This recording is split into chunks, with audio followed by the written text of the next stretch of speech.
ঝাঁকা ভরে আম নিয়ে বসে গেছি। আসলে সকাল, সকাল কাজ না করলে কাজ কিন্তু আটকেই থেকে যায়। তো আম্মা কাটবে আর আমি ধুয়ে বাকি কাজ করব। হ্যালো এভরিওয়ান, আসসালামু আলাইকুম। Welcome to my page Runa's daily life.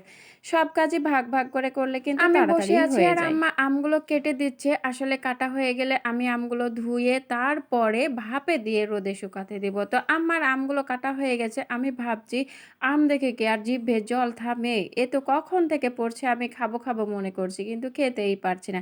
তবে যাই হোক ধুয়ে একটু খেয়েই দেখি কেমন স্বাদ, টক না মিষ্টি। যদিও আমাদের গাছের আম তাই বলে কি প্রচন্ড খাবো না? টক। টক দেখলে তো এমনি জিহ্বে জল চলে আসে। তো আমি একটা নিয়ে খেয়ে দেখছিলাম যে কেমন স্বাদ। উফ আল্লাহ! কি যে টক! আমি তো গিলতেই পারছিলাম না। তারপরেও কিন্তু টক দেখে জিহ্বে জল চলে আসে। তো আমার মতো কার, কার আছে? আমার তো মনে হয় তেঁতুল দেখলে যেমন জিহ্বে জল আসে, এইরকম টক, টক আম দেখলেও আম জিহ্বে খেয়ে জল এখন আর চলে আমি আসে। সময় নষ্ট করব না। পানি গরম দিয়ে দিয়েছি। আমগুলো ভাপ দিয়ে নামিয়ে রোদ বয়ে যাচ্ছে। রোদে দিতে হবে, আচার বানাতে হবে। কারণ আচার বানানো তো দেখিয়ে দিয়েছি। কিন্তু কত কষ্ট না করতে হয়েছে সেটা আর কে জানে। তো এই যে আমগুলো আমি খুব সুন্দর করে গরম, গরম ভাপ বেরোচ্ছে নামিয়ে নিয়েছি। নামিয়ে নিয়ে এখন রোদে ছাদে তো দিতে চলে সেই রোদ যাচ্ছি। যাওয়াই যাচ্ছে না।